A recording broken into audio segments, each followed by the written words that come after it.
Online ઈ-કેવાયસી કરતી વખતે my ration app કે પછી આધાર ફેસ આરડી એપમાં ઘણા મિત્રોને પ્રોબ્લેમ કે એરર આવતી હોય છે, જેના કારણે તેમનું ઈ-કેવાયસી અધૂરું રહી જાય. તો ઈ-કેવાયસી કરતી વખતે જેટલી પણ એરર આવે છે તે બધી એરર વિશે અને તેના સોલ્યુશન વિશે હું જણાવવાનો છું. તો આ વિડીયો જો તમે પૂરો જોઈ લેશો તો તમને કોઈ પણ એરર નહીં નડે અને તમે એરર વગર કેવાયસી કરી શકશો. આધાર ફેસ આરડી એપને લગતી સૌથી વધુ એરર જે આવતી હોય છે તે છે ફેસ આરડી એપ એરર 9913. તો મેં આના ઉપર એક ઓલરેડી ખૂબ ડિટેલમાં વિડીયો બનાવ્યો છે, તે તમારે જોઈ લેવાનો છે. એ વિડીયો જોઈ અને એનું સોલ્યુશન કરી લેશો એટલે તમને આ પ્રોબ્લેમ નહીં આવે. અને એ વિડીયોની લિંક તમને આ વિડીયોની નીચે ડિસ્ક્રિપ્શનમાં મળી જશે. Biometric data did not match એટલે કે કેવાયસી કરવા માટે તમે તમારા આધાર કાર્ડનો જે નંબર એન્ટર કરો છો તે તમારા આધાર કાર્ડનો નંબર અને તમારા રેશન કાર્ડ સાથે જે આધાર લિંક છે તે આધાર નંબર બંને અલગ અલગ હોય છે. એટલે કે તમારા રાશન કાર્ડ સાથે કોઈ બીજો આધાર નંબર લિંક થઈ ગયો હોય તો આવી એરર દેખાડે છે. જો તમને આવી એરર દેખાડે છે તો તમારે કેવાયસી કરવાનો એક જ રસ્તો બચે છે કે તમારે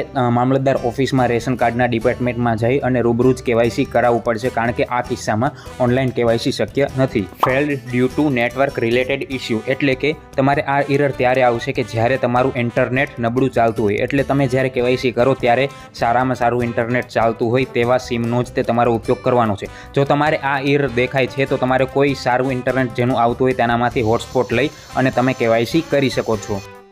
ઘણા લોકો ફરિયાદ કરે છે કે આધાર ફેસ આરડી એપ ઇન્સ્ટોલ થઈ ગઈ પરંતુ ઓપન નથી થતી. તો મિત્રો, આધાર ફેસ આરડી એપ એ હિડન જ રહેશે, એટલે કે તમે ઇન્સ્ટોલ કરશો ત્યારબાદ તમે આને ઓપન નહીં કરી શકો. ઓપનનું બટન જે છે તે ડિસેબલ જ હશે. તો તમારે અહીં ડન પર ક્લિક કરી અને તમારે માય રેશન એપ પર જઈ અને પ્રોસેસમાં આગળ વધવાનું છે, કેવાયસીની પ્રોસેસમાં આગળ વધવાનું છે. કારણ કે આ હિડન એપ્લિકેશન હોય છે, એના કારણે આ એપ તમને માય રાશન એપથી જ તે યુઝ કરી શકશો. તમે એના સિવાય આને ઓપન નહીં કરી શકો.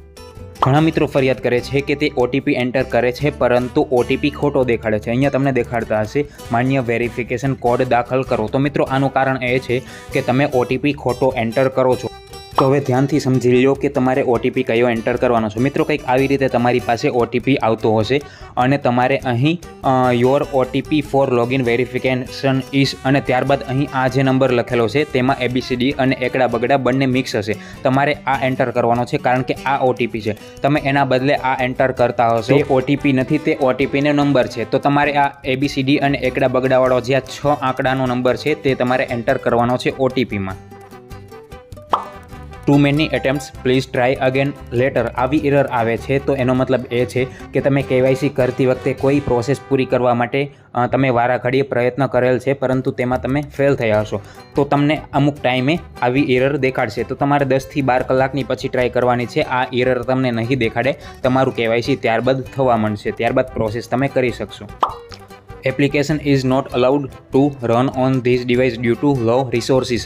આનું કારણ એ છે કે તમે જે ફોન યુઝ કરો છો કેવાયસી કરવા માટે તે 2 GB રેમનો હશે અથવા તો ઓછી રેમનો હશે અને એની એન્ડ્રોઈડ વર્ઝન પણ નીચી હશે. એટલે તમારે એવા જ ફોનથી કેવાયસી કરવાનું છે કે જેમાં રેમ 4 GB અથવા તો એનાથી વધારે હોય અને એન્ડ્રોઈડનું વર્ઝન પણ એન્ડ્રોઈડ 9 અથવા તો એનાથી ઉપરનું હોવું જોઈએ. Request send to concern supply office four approval એટલે કે તમે જ્યારે કેવાયસીની પ્રોસેસ પૂરી કરી દો છો ત્યારબાદ તમારી રિક્વેસ્ટ તમારી મામલતદાર ઓફિસના રેશન કાર્ડના ડિપાર્ટમેન્ટમાં સેન્ડ કરી દેવામાં આવે છે અને ત્યારબાદ ત્યાંથી જ તમારું કેવાયસી અપ્રૂવ કરવામાં આવે છે. પરંતુ કેવાયસી અપ્રૂવ કરવાનો કોઈ ફિક્સ સમય નથી હોતો. એટલે કે ઘણાને 2 થી 3 દિવસમાં કેવાયસી અપ્રૂવ કરી દેવામાં આવે છે, જેથી તેનું કેવાયસી કમ્પ્લીટ થઈ જાય છે અને કેવાયસીમાં યસ ટીક આવી જાય છે. પરંતુ ઘણાને 10-12 દિવસે પણ થાય છે અને ઘણાને મહિના દિવસે પણ થતું નથી હોતું. તો ટૂંકમાં એનો કોઈ ફિક્સ સમયગાળો નથી હોતો. તે જે તે શાખા ઉપર આધાર રાખે છે, રેશન કાર્ડના ડિપાર્ટમેન્ટ ઉપર આધાર રાખે છે કે તે ક્યારે અપ્રૂવ કરશે. પરંતુ તમે અમુક દિવસોની વાટ જોયા પછી પણ જો તમારું કેવાયસી અપ્રૂવ ના થાય તો તમે તમારા રેશન કાર્ડના ડિપાર્ટમેન્ટમાં જઈ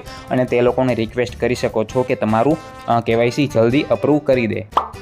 K100 કંઈક આવી રીતે તમારી પાસે એરર આવતું હશે. તો આનું કારણ એ છે કે તમે કેવાયસી કરવા માટે જે આધાર ડિટેલ એન્ટર કરો છો તે અને તમારા રેશન સાથે જે આધાર સીટ થયેલું છે તે બંને અલગ નંબર હોઈ શકે છે. એટલે તમારે આના સોલ્યુશન માટે તમારી મામલતદાર ઓફિસમાં રેશન કાર્ડના ડિપાર્ટમેન્ટનો જ સંપર્ક કરવો પડશે, કારણ કે આ ઓનલાઈન શક્ય નથી. An Aadhaar issue unspecified error code received from Aadhaar server એટલે કે તમે જ્યારે કેવાયસી કરો છો તે કેવાયસી આધાર કાર્ડના માધ્યમથી આધાર કાર્ડની સાઇટથી થાય છે.